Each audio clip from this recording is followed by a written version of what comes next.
problem in this country is we have 60 odd million people and 70 cinemas. And most of them are in the previously, designated white-only areas, right? So if you're a black filmmaker in this country, it's like, you've just made a beautiful car and you take it outside and there's no road. Where are you going to screen?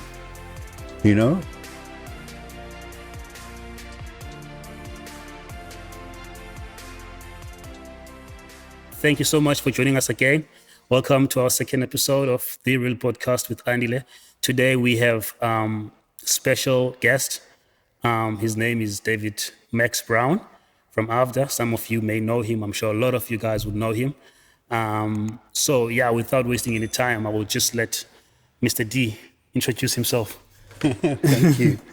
Yeah, thank you for inviting me onto this. It's always a pleasure to do these kind of things. Yeah. For me, I've been, in the film industry for quite a long time. You can see I'm not young anymore. Yeah. And strangely, I'll give you like a sort of little potted history of who I am really, but I started in zoology. What is that? I started in zoology as a zoologist. What is, I don't know, what is zoology? So what is it? The study of animals, in Okay. biology you get... zoologist. You get plants and animals, and I chose animals, I didn't know that there was something like that. I wanted to be... I always had an interest in photography from when I was little. Sure. But, my parents were, if you're going to go to university, you're going to study something, So I did a degree in zoology and then just got more involved in photography anyway. Yes. And when I was in my early 20s, I actually volunteered to join the ANC in exile. Oh, really? Yeah. And wow. So I became a ANC member in my 20s. I wasn't expecting that. Which you probably weren't expecting, yeah. Wasn't at all. And it's what a lot of people you would be hoping would be doing right now in their 20s. Yes. Being conscious about what's happening to our country, Yes. But being born here and growing up in exile, my parents were very much involved in politics. Yes. And so I kind of grew up in that, but in England, and wondering what this South Africa was really all about, and wanting to contribute and wanting to do something. Sorry, are you from England or you were? I was born in Johannesburg, but when I was little, my parents moved with the whole family to England because my dad was involved in the ANC and had been arrested and was underground, and things were just getting more hectic. So we left the country. And then, so when I was about 23, I suppose, or somewhere there, I joined the ANC and they put me in a what was then, the place was called the Solomon Mahlangu Freedom College. Yes, I know that. I've heard about that. And I worked there for about 4 years. And because my hobby was photography, I think like right at the bottom of my CV kind of thing, they were like, hey, would you run the photographic laboratory? And I was would I? Like, how does that happen? So did that all happen when you were in the ANC? Yes. So this whole photography thing started when you were from the ANC, when you were at the Solomon Mahlangu's Freedom College, yeah. Oh, wow. So what I was doing there was, so I became responsible for like teaching young students who were coming out of the country photography, but also taking the photographs, like documenting what was happening in the ANC.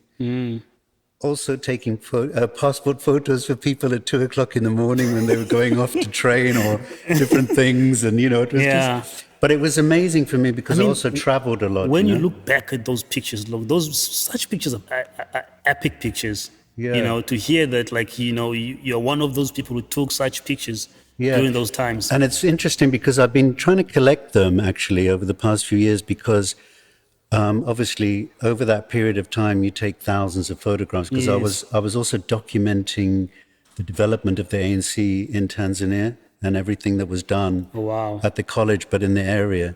And then I traveled to Mozambique and Zambia and Angola, also taking photographs of what was going on in the region. Yes. And, when people would come to visit, so people would come, even ANC people or visitors from Sweden and Holland and whatever, they weren't allowed to photograph in that area, in that entire area, because you had to have security clearance. Really? So I was the only person who could take photographs in that area. So I was taking photographs for people as well. That's crazy. And then processing and developing and sending those pictures out with through the mechanisms we had, right? Yes. And then what I've been doing is then collecting those photographs in the past sort of few years, Yes. because all my negatives went to Shell House, and the ANC very carefully put them into cardboard boxes in the basement where they got wet. Yeah. And wet negatives don't print very well. Exactly. Yes. So that archive actually got destroyed, which was like really, really What? sad. Yeah. But fortunately, the prints still exist, and people have been able to scan them and send them back to me, and I've been managing to put them up onto a site for people to be able to use. Yeah. And those scans are also available, in the Dutch archive and in the National Archive. Sure. And then, and the ANC also paid for my film education because That's great. I went to Canada, actually. There was a scholarship available to study film in Canada. Oh, wow. And I went to study film and TV, courtesy of... This is an epic story. Courtesy of the government in exile, So then when I came back, I always felt I had some sort of like duty, Yes. to use my skills that, for the benefit of the country, Yes. and exactly that thing of like, of transformation and seeing, Exactly. how can you fight for the rights of, black people in this country and not be Yes. involved with that in the field that you're working in. So, Yes. so that's what I've been very much involved with. Sure. And I lived in Swaziland when I first came back. My wife Yes. was Swazi. We met in exile. And so I lived for Swaziland in Swaziland for about 10 years before we could come back to South Africa, Yes. And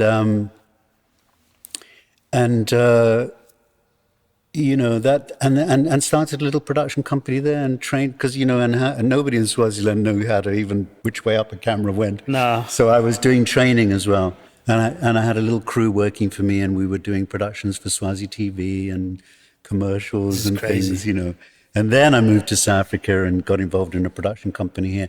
But even in Swaziland, I was part of a regional organization of filmmakers. Mm-hmm. We had about 70 filmmakers in the Southern Africa region, and we networked and we used to meet once a year and show each other our films in different countries in the region. Mm-hmm. And it created this really powerful network of filmmakers. Sure. Which lasted until about 2006 or 7, somewhere there, or 8, Wow. Doesn't exist anymore. I wish it would. Wow. That's sad to hear. Yeah, because I think we need that, these kind of regional organizations. Definitely. We've become so nationalistic and it doesn't make any sense. Exactly. Yeah. Exactly. Yeah. To hear, I didn't know that, I think what I know about you is just your life after everything that you just told me about, but that is just something else that I wasn't expecting, just something else that I wasn't expecting. So, how did it come about in terms of like you saying that you started like with your father, ANC, taking pictures, negatives and all the story, to opening up your production company and, having some sort of like what was it? Association organization in Swaziland? That was called the Southern Africa Communications for Development. Exactly. SACOD, yeah. Had that, and then Yeah. to AFDA. How did that happen? And then to AFDA, yeah, that's like How did that happen? 500 miles. Yeah, I mean, I think the first sort of broadcast documentary that I did for ETV then, when ETV was just starting up, I did a film about a jazz documentary about Malombo and Malombo music, Sure. And I was actually looking at a musician called Julian Bahulu, who was in exile. Yes. And Like right now, I love this. I love this the conversation. Malombo jazz men. Yeah. And so I just thought it was really interesting how some of them had stayed, like Philip Tabane, Yes. Abi Kindi, Mabi Tobajani, they were like stayed in South Tobachan, yes, Africa, yes. whereas Julian had been in exile. And I thought how interesting it would be to like connect them and see what this journey had Yes, been, and it just sort yes, of touched me. yeah. So that was my first documentary that I made around about 89, I think, Jeez, like, 89 or 90. And then I got more involved in, doing stuff for TV because in Swaziland it was all different kind of stuff. yes, And then I got involved in working in television here and started doing, working with a friend of mine who I'd also known in exile, Zola Maseko, who's a director. And we did a couple of documentaries together. And then he wanted to do fiction. He wanted to do a short yes, film. yes, And he wanted to do this film called A Drink in the Passage, which is an adaptation of an Alan Paton short story, yeah, you know? And we did a half-hour film that we shot on 16, blew up to 35 mil.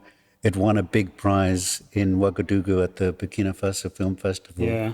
And that was like the beginning of, hey, this is how you do fiction, So all of this, like, you find yourself doing all these things, like, but when you were young, like, did you have any idea that you wanted to be, in the industry, like in the film industry, in the photography industry? Like, did you, From the age of 11, I knew I really wanted to be a photographer. yeah, And I think I would have continued like in that, of really getting involved in cinematography. I think it really was my passion. sure, But what happens is, you have to be flexible. yes, And I think, when my wife and I had our first child,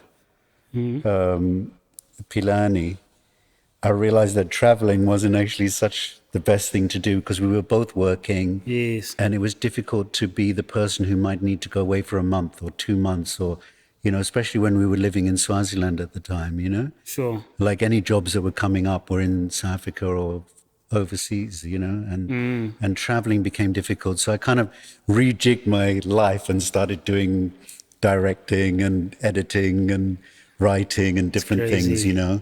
so that I could be more at home and have a base at home. Sure. And then, So I'm sorry, Mr. D. I'm sorry. I don't mean to cut you. I just Sure. want to quickly ask a question. So always you find yourself doing all these things simply because of you started doing like background work for the ANC and they paid your fees to go and study film, and then Yeah. you find yourself doing all these things. That's right. Okay, cool. Yeah. And as I say, like getting involved in more things that kind of, touched me in terms of the political, but then getting involved in all sorts of other things as well. You know what quite fascinates me about people like you, is that they're very passionate about the camera. Like I've worked with few guys doing documentary, with documenting like apartheid stuff. What I noticed from them is that they're so passionate about the camera. Yeah. I've worked with so many directors, and and I'm a director myself, but the passion like those guys have when it comes to Yeah. And what I've noticed is like as I've moved, I just want to know, like, what is it Yeah. that gives you guys? yeah. What I've noticed though is actually that, look, when you're making any film, Yeah. obviously the thing that everybody wants to see is quality pictures and a kind of style, like an approach Yes. that is visually entertaining and different, especially with documentaries, because people Yes. don't just want fact after fact. But the thing that people really want in a good documentary is also really good sound. If you're just going to be watching a talking head, can it please talk in a way that you can hear? You know, like clearly, I want to hear everything. Yeah. And it's amazing the difference that when you're watching a documentary and good sound. Yes. And when I got involved in fiction and started making, television dramas, making feature films, I've come to realize there are two different kinds of directors Yes. because I've been much more involved in producing. Sure. And I've realized working with different kinds of directors, how they relate to the camera, to sound, and to the actors. So there are directors that I've worked with. A couple of years ago, we made a feature film where the director really was so involved in the cinematography and actually wasn't looking and thinking about what the actors were doing and the kind of performance they were giving. It all just looked really pretty. The sound was lovely. The pictures were just perfect. And the acting was just slightly not quite to story. Yeah. And that's, and you just feel it, So as a producer, that's what I've been looking at, is just seeing those directors who are really getting to the core and who really understand that filmmaking isn't just about the one thing, the prettiness of the picture. Yes. It's about putting all of the different disciplines that all the crew members are bringing, Yes. and in particular, sound. Yeah. Yeah. You can't, there's no point in having a camera if you don't have sound when you're Exactly. making movies, right? Yeah. Yeah. And sound is the biggest thing that is neglected. And, I think when they give the prize for the best sound design at the Oscars is during the ad break. So is there any, is there any surprise that, we don't have young kids going, I want to get the Oscar for sound. They've never seen it being given. Yeah, that's true. That's So it's true. completely upside down because we won't watch a film with bad sound. Yeah. And the sound design is, people think, oh, that's just the music. But because when you go to the cinema, you're not really hearing, you're hearing it, but you're not really, it's just all going in and it just makes a sort of subliminal experience. Exactly. It's the other thing that I've been writing about recently, and I have an article coming out in Black Camera at the University of Indiana in March, where I'm writing about big screen cinema and the future of big screen cinema, and how South African filmmakers, especially young black directors, need to be making big screen cinema, not just crap for Netflix. I'm coming there. I'm coming there. I'm coming there. That's actually, I'm glad someone said. I'm glad someone else said that. I'm glad someone else said that because I had a conversation on a group with myself and some of the directors from Joburg and around the country. We've directors. We've got like our own WhatsApp group, and I mentioned that, and everyone was on top of me. Everyone was on top of. I mentioned that. I did mention that. It's so interesting, isn't it? Because I mentioned that. As soon as you talk about, as soon as I say to, especially, it's starting to change. But a couple of years ago, when I first started doing my research, people said to me, "No, man, cinema's dead. You're just an old man who's stuck in the past." And I was going, "No, just watch this space." Because you might think that cinema's dead, fine. You might think that the streamers are everything and the be all and they're doing everything. I'm sorry, but Mr. actually, yeah. The problem that I'm having, like you guys, like old, we call you OGs, we call you OGs, of the film industry, Yeah. You used to create from the scratch. You used to create, but in our days, what we do, we always recreate what has been always recreated. Yeah. And then we get the credit. And then the people that we recreated from don't get the credit. Yeah. So I mean, I think the thing is something different. I think that is, as young people, you need to look and see what the people have done before you, right? Yes. But then take it and shape it and make it yours, right? Mm-hmm. It's the same thing. Like, look at this big space we're in now, this beautiful old church, right? But you've turned it into something new, right? Into a studio, which is fantastic. So cinemas need to reinvent themselves to some extent. Sure. But I believe that if you're making a feature film and you want your audience to experience with great sound and proper sound design and that full experience, that fully immersed experience, you won't get it at home on a laptop. Never. I don't know what that is, but it's something else. It's just a form of home entertainment, but it's not feature filmmaking. The problem in this country is we have 60 odd million people and 70 cinemas. It's crazy. And most of them are in the previously, designated white-only areas, right?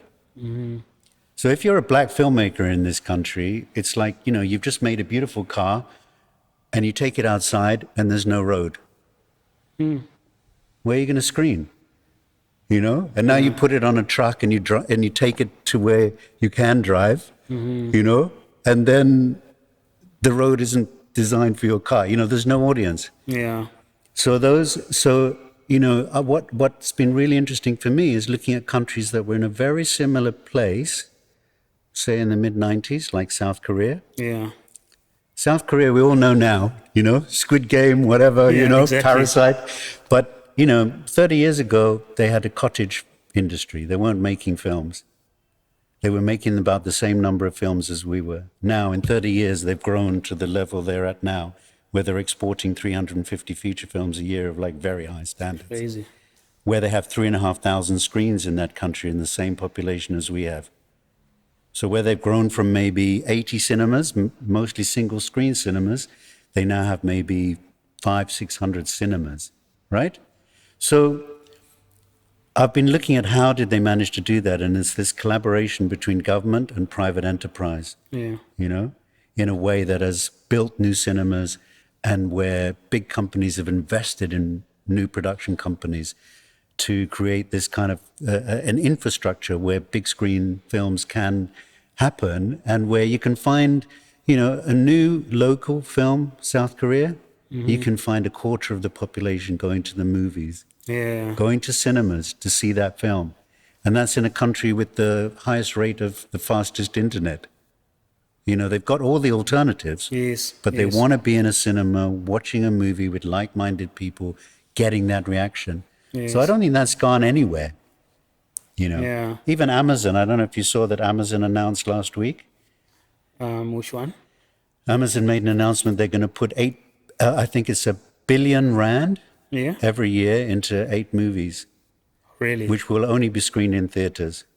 So, when Amazon announced last week that they're going to put $1 billion, $1 billion. $1 billion every year to make 8 to 10 feature films that will show in theaters, That's crazy. the streaming company, right?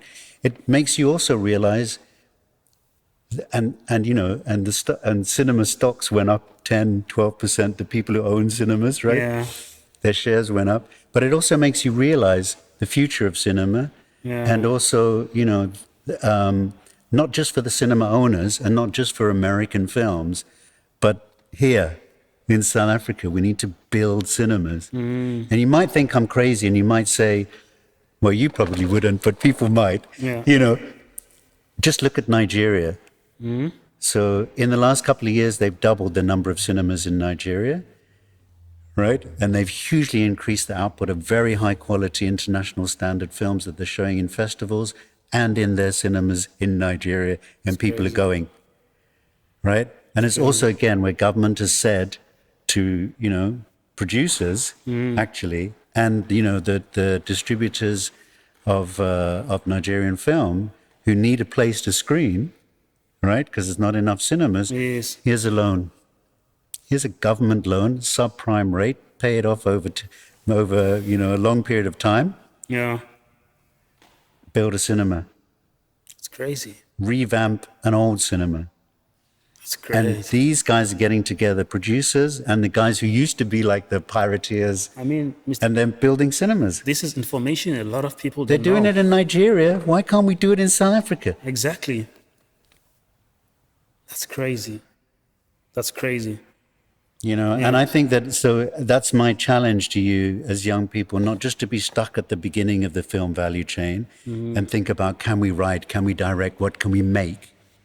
But now, how do we actually sell, distribute, and exhibit, like at the other end?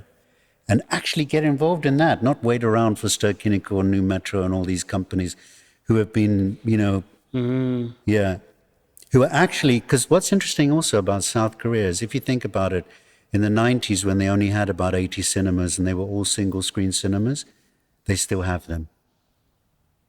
They still have those single-screen cinemas, whereas ours have closed. And we had a cinema in this country in almost every township. Yes, that's true. They've closed. That's true. And why? Because when the malls were built, your Ster-Kinekors, your New Metros, your whoever, they built their multiplexes in the shopping malls. And they had no reason, because they were also the distributors. They were buying international films and screening them in their own cinemas, right? Yeah. Why would they want to supply those films to the single screen independent cinemas? They wouldn't, and they held them back. So you have a cinema like that still survives. I don't know how, like the King Cinema in Alexandra, right? Yeah, the King Cinema don't in know how. Joburg in Alexandra, beautiful 600-seater Art Deco cinema. Yeah. The guy who owns that cinema, who's committed to cinema, his son now runs it, I think.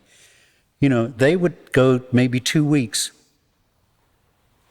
without the latest release because it was in the shopping mall and they Jeez. couldn't get it. So the current distributors and owners of cinemas in this country, I think, were responsible. Yeah, I mean, look, it's only business, right? But in the end of the Exactly. day, they were responsible for killing the independent cinemas. And we had a government who, when they came in, didn't see the value of keeping these township cinemas alive. And people hardly knew they even existed. Because every time a cinema's built in the township, nobody says anything. Just a quick question. So, I mean, do you think at this like online streaming time, which is like super crazy, don't you think that, if cinema like would be back like full on, do you think that it would kill this online? No. So I don't think anybody killing anybody else. I think we coexist, Sure. I don't think it's one or the other, Yeah. right? I mean, the thing that is most watched at home at the moment is porn, right? The most of whatever people do on the internet is porn. So you might assume then, like by far, I mean, you add Netflix, Amazon, Hulu, whatever, add them all together, and it still doesn't even come to not even a fraction of the number of people that are watching porn. That's true. You could just as well say there will be no other home entertainment because everybody's going to be watching porn. But it's not true. There's space for that, and there's space for everything else. Do you see what I mean? Yeah. And it's the same thing with cinema. Yes, of course, people sometimes just want to come home, turn on Netflix, Amazon, whatever, and watch something in the comfort of their own home. But people will always want to go out. Yeah. And the more that we start living in smaller spaces, some of the units here in Woodstock are like 25 square meters, sometimes even less, and you're living in a smaller and smaller environments, you need to get out. You need to socialize with people. When half of your life is home entertainment, on a laptop, headphones, Yeah. Zoom, all this stuff, you need to socialize. Yeah. And one of the great places and that, you can do that and actually feel that you're with a like-minded audience is in the cinema. There's no other experience like it. Yeah. So it is not going to die. It Yeah. is going to survive. But the big question is, what kind of cinema works well in a cinema? Yeah. And that's important because if you want young people to get out, go to cinemas, pay the money for a ticket, fuck the popcorn, basically, but pay the money for a cinema ticket and watch with their friends, right? If you want them to actually make that trip, I mean, you need the transport, you need the cinemas that are near people, you need to be able to get back safely at night, you need all of the infrastructure, Yes. sure, but you also need films that are designed and written and marketed for that experience, Yes. for that social experience. You see what I mean? And I think that films that work and are designed from the get-go for that audience, when you're a director with audience design in mind, Yes. and your whole team is working with that in mind, then you have a film that can work on a big screen and will then do that much better when it goes to the streaming services, Yeah. and will have a much longer life when it can work in a cinema with great sound on a huge screen, and it's designed for that. That should be your ambition. Yes. But Definitely. but Definitely. because you're so constrained by the infrastructure, it means that as young people, you have to get off your bums and build that infrastructure yourselves. whether it's in community halls, whether it's in houses, whether it's in cafes and pubs and bars and pop-up cinemas and whatever. But because that's your future, and because you need to say, like Nigerian filmmakers are saying, no, we don't want to make films on DVDs forever. No, we want our films to be in cinemas. We want to walk up the red carpet at the Oscars and bring home an Oscar to Nigeria. They've said that, and they're doing it. In South Africa, we're waiting around going, oh, when can we do that? No, you have to get off your bums and do it. Yeah. Make it happen. So it's like young people making local for local. Yeah. Then it's going to happen. Mr. D, what the other thing that I've noticed is that, Nigerian filmmakers, hard workers, are hard workers. What I love about them more than being hard workers, they work together, and as they always work together, they will never work against each other. Well, I don't know about that. And the ones the ones that I know. Yeah. The problem with some of our South African black filmmakers. Yeah. It's we are competing with one another. Well, it's something really interesting that I saw about your organization, the directors' organization that you've set up, yes. right? Is that you're not, because a lot of these organizations, I think, fail when they kind of break away and become like an organization. Sorry, just in case you're wondering what organization Mr. D is talking about. He's talking about the Independent Directors Association, which is an association that advocates for the equality and for the transformation, for the change of directors and DOPs in South Africa. So that's the association that he is talking about now. Yeah. And if you just look at the history of, we used to have the Independent Producers, we have the Independent Producers Organization. Yeah. And then there was a breakaway. Yeah. And, it was like, black filmmakers, come to the, whatever it was called, another organization. Yes. And all that does just weaken the organization you already have. That's true. What's happened over time now is that, you've seen this transformation in the IPO, where you have a lot more young, black, and people of all different, backgrounds coming into the organization and taking control of it. And I think that's much better, because otherwise you have a tall building and you chop off the top 5 floors and you think something is still going to grow. That's It's true. not, take over the whole building.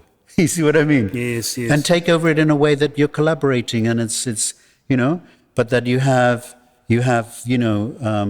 all filmmakers involved, yes, who are driving forward to that one purpose. Yes. So you have directors involved in an organization that is driving for the representation of South African directors in South Africa and around the world. Yes. Right? Like a guild. Yes, exactly. Yeah, fantastic. Which doesn't stop other people coming in. Exactly. It might have rules, Yes. that says just because you're white, it doesn't mean to say you can always talk first and the loudest. Right? You might have rules. Yes. But, but it allows for the integration and the growing of everyone into a stronger organization, Yeah. I'm glad that this is coming from a white OG, because, I can tell you now, Mr. D, that there are some few black producers and directors that have stood against this organization, even though we're trying to come up with something positive, something nice. Yeah. And then I would realize that most of the people that supports this organization is like white people. I mean, that's the truth. Most of the people that stands, black, I think because what you'll find is that there are a lot of white directors who are out there feeling like they're in a little bit of a limbo, right? Yeah. Because they're not feeling supported. They're maybe not feeling supported by government or any other structure. And they can't just set up a white organization, right? Yes. And then black directors are going, well, the world is my oyster right now. That's true. I'm black, I'm supported. There's my government. There's my people, Yeah. Everybody's asking for a black director, a black female director. Why do I need to be in an organization? Yeah. But the thing is that the organization they need to see what's the value of it, Yes. And people will only join an organization when they see the value, Yes. So of course you want to be careful that it's not just a bunch of white directors who are getting in to look after themselves. Yeah. But I think when you can show that the organization is there for everybody and what the benefits can bring, Yeah. And, one of the greatest benefits is when that organization starts to link with other similar organizations around the world. Because I can tell you now, even you would imagine that a producer in America would have no reason to look for a director in South Africa. They've got their own. That's true, yeah. But they do. Yeah. Not only that, they will spend a huge amount of money doing the research in South Africa, sending their people out here to find out who are the directors, who are the writers, what films are they making. Yeah, I remember when who's next, Listen, I remember when I did the EPK for Blood and Water season 2. Yeah. The brief that came into our company was we are looking for a black director. That was the brief that came in. Yeah. And then my company sent them my show reel, and they loved my show reel, and then I did the job. Right. But now you're talking about a local production. Yeah. I'm talking about American producers, right? Yeah. For big organizers like Universal, Focus Features, doing research on the ground in South Africa to see who are you. Really. You will find that they know about it. I've been at film markets overseas. Yes. Where the American producer, right? Yes. From Focus Features knows more about the directors on the ground here than I do. And I'm like, how do you know all these people? Or he's mentioning by name filmmakers I've worked with and the films they've made. Yeah. And he says, we're Focus Features, we have to know. Yeah. And when they're looking around the world to see who's popping their head up, because they might have 250 million people in America, but they're bored with what they have. That's true. And they want people like you who are seeing the world maybe slightly differently and through your unique vision. Yes. Because the last thing I probably want to say is that the last thing I want to hear is this thing about, empowerment and all of this kind of crap, right? Yeah. Because I turn it the other way around. If I'm working with a black director, it's because he's more empowered than I am. Yeah, that's true. Right? You're a young black director, so you've got the power. You've seen the world through all these different kinds of, maybe a white director the same age as you has lived in this little privileged box, right? Hasn't really seen the world. Yes. Probably never even been on a public transport. Yeah. Yeah. Right? I mean, that's true. That's reality. Right? Whereas you have. Yeah. Right? Mm. And so that's what, as a producer, that excites me. Yes, yes. Do you see what I mean? Got you. And that's what's always excited me. Like coming to South Africa, I need to find people who know. If I'm going to make a feature film like I made Numiskoli, the first thing I needed to do was find a production designer who knew the place, right? Exactly. Knew what it really looked like, knew what it really felt like, So, and that person then, through making the film, becomes more known and more empowered, whatever. But I like to turn those tables around. When I was chairperson of Sitengi, the film market here in Cape Town, yes. And people said, no, we've got to get the SABC to give money and we've got to get involved. We've got to make them all realize they need to be involved and empowered. I said, no, it's not a charity. We're not bringing 500 black filmmakers here as a charity. Yeah. You tell them if they don't give the money, right? Yeah. If they don't give their 5 million or their 10 million rand to this organization, they'll miss the boat. They won't meet those new black filmmakers. Loving it. They won't have that experience of meeting them and finding the talent that they need. So they must pay for it, the motherfuckers, right? Exactly. I love how this conversation is going and how it's going and where it's going. But I just heard now we have 5 minutes. But there's only one thing I just want to ask from you. I was at the Durban Film Mart. Yep. Early this year. I was one of the speakers in one of the panels. Yep. Talking about transformation. Yep.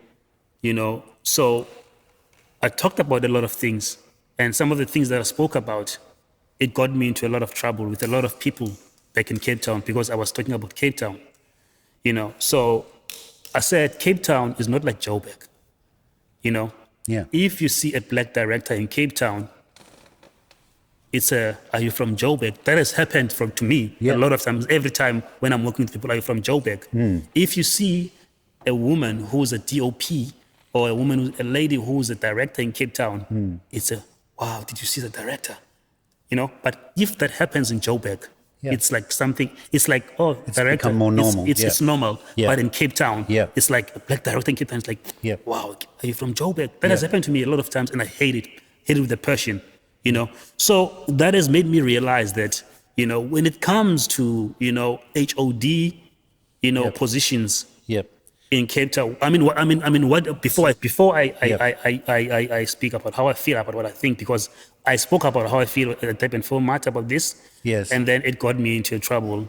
I can't imagine why it got you into You know, trouble. because I was like, there is no equality in Cape Town when it comes to HOD positions, and So I can tell you, so what you're saying is absolutely true, I'm glad right? that a There's white man just no doubt about it, is. right? It's not necessarily the fault, though, of the local Cape Town production companies. They would get upset with you because they're like, no, we're doing transformation, you know? Yeah, Right. I mean that's crap. There's no I mean, transformation. if we really talk about it, right? Yeah. If we really want to talk about it, we'll know that most of the companies in Cape Town who are white owned have found a way to blacken themselves up, right? They've done their own little bit of window dressing. Yes. And, but some of them are really committed, and some of them are really committed to training and the development of young black people, right? Or Yeah. young people in general, which is great. I mean, if they've got any sense in their heads, that's what they will want to do, Yes. right? But we could talk for an hour about all of the actual infrastructure that exists in Cape Town. But remember that most of it was set up for commercials Yes. and for servicing foreign films. Yeah. That's what Cape Town is all about, you know? Yes. And a handful of production companies. Whereas in Joburg, there might be 500 or 5,000 production companies. It's a different scale. And you have television going there like crazy. Sure. If you go onto a commercial set in Cape Town, you're very likely to be told, if you make a noise on set, you know, what part of shut up did you not understand? Yeah, it's true. You know, It's true. you do not get treated with respect. It could be even worse than that, Yeah. right? It's true. There's no respect. And so if you come out of film school, or you're just a young person and your first experience is like that as a runner or a assistant of some sort, or making the tea Yes. on a commercial set, you'll go, what? Exactly. And this is the very worst of it that you will see here, actually. I mean, it might be getting better, and some sets are not like that, but a lot are. Yeah.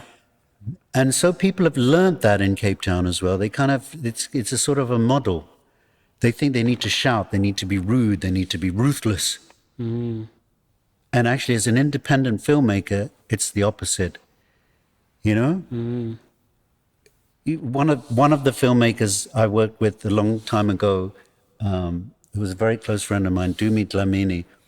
In 2005, we did a drama series called Homecoming.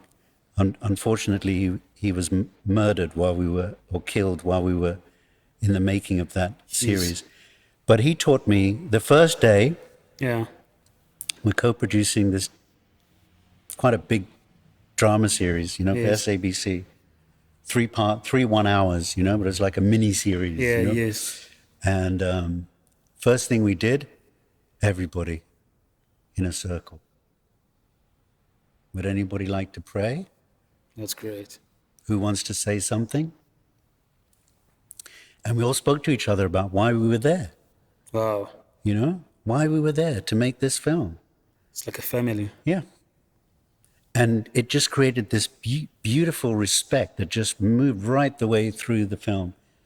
Even to the point when Dumi was shot at his home in the middle of the filmmaking, Jeez. the crew just wanted to continue. Yes. Everybody just wanted to make it for him. You know what I mean? That's crazy, sir. And it taught me that thing. I've done that every time. Numme Skoli, the first day, that's what we did. Yeah. You got 100 people. Yep.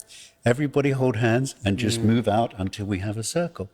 And then John Frederick spoke and everybody spoke, and it's 5 o'clock in the morning, and everybody just gets to understand why they're there. And if you don't want to be here, fuck off. But this is an independent film. We're making it with no money. You know, we're making it with very little money, and I need you to give me like 150%. Yeah. You know? If you want to give it, you're here, give it. If you don't want to give it, fuck off. I mean, I say that in much nicer language. And then I promise you, as a producer, every day I'm there at breakfast and I'm checking to see if everybody looks fine. And I can tell because now you're not just a number. I know you. Yes, I know why you're here. exactly. And I can see it in your face if you don't actually want to be here that morning. I love it. And I might say to you, hey, listen, you're not looking well. You probably want to go home and come back tomorrow. I'm not going to get 100%, am I? You know what I mean? Yeah, And that's the kind of environment that we need to build Yeah. in order to create an independent film industry. it's amazing. Because otherwise we're only working for the commercial companies and the service companies. Yeah, exactly. And we need to even build our own service companies, you know, where That's young true. people, you know, where yourself, your friends, you know, are building their own kind of, and saying no, like, you know, Stage 5 Films, Yeah. new production company, but they're even servicing for foreign companies. They're small, but they'll grow bigger. Gambit Films, who's been like working in every different direction you can imagine, making feature films, making Blood and Water that you worked on, you know, series for Netflix and so on. I think, you know, that's what they're also going to do eventually. The next thing you'll see them opening a movie house, opening a drive-in, they have to get involved in the entire exhibition, in the entire film value chain, right through until distribution and exhibition, because that's where the real ownership, the real money gets made at the end, right? Exactly. So, you know, the local companies that are transformed actually are Yes. going to get involved in more and more transformation because it's going to make economic sense Got you. to do so. Because I promise you, the audience is out there and they will not want to watch a film on a fucking laptop for another fucking day. They won't. It's just going to drive them nuts eventually, right? Doesn't Yeah. it drive you nuts? Yeah, definitely. Okay, so thank you so much, Mr. D, for joining us today. This was a really like informative conversation. Yeah. I'm sure that everyone out there is gonna enjoy it. You know, I hope so. It's either they're listening on Apple or Spotify or watching on YouTube. I'm sure they will definitely enjoy I this. hope so, yeah. And it's a Yeah. conversation and Exactly. it's a journey. Exactly. And, you know, I'd be happy to come back. So, Mr. D, thank you so much for coming through on our podcast today. Yeah. We'll definitely talk after this and continue our relationship because I really want to. I want to be next to someone like you in my life. You know, I've been next to people like you, like especially Yeah. hearing about your background. So thank you so much. I appreciate it. No, thank you. It was a real pleasure for me. You know, I want to say, like, for the position that I'm in at AFDA, being involved with the postgraduate students at Yes. honors and master's level, Yes. you know, and teaching and seeing the students come out, Yes. being involved with all the alumni, you know, Yes. it's a wonderful thing. But personally, as a producer, Yeah.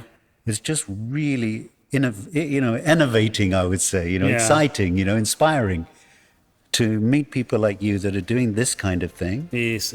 Yes. and just really want to see the industry improve. So So much I'm appreciate very it. happy to be involved. Thank you so much. Yeah.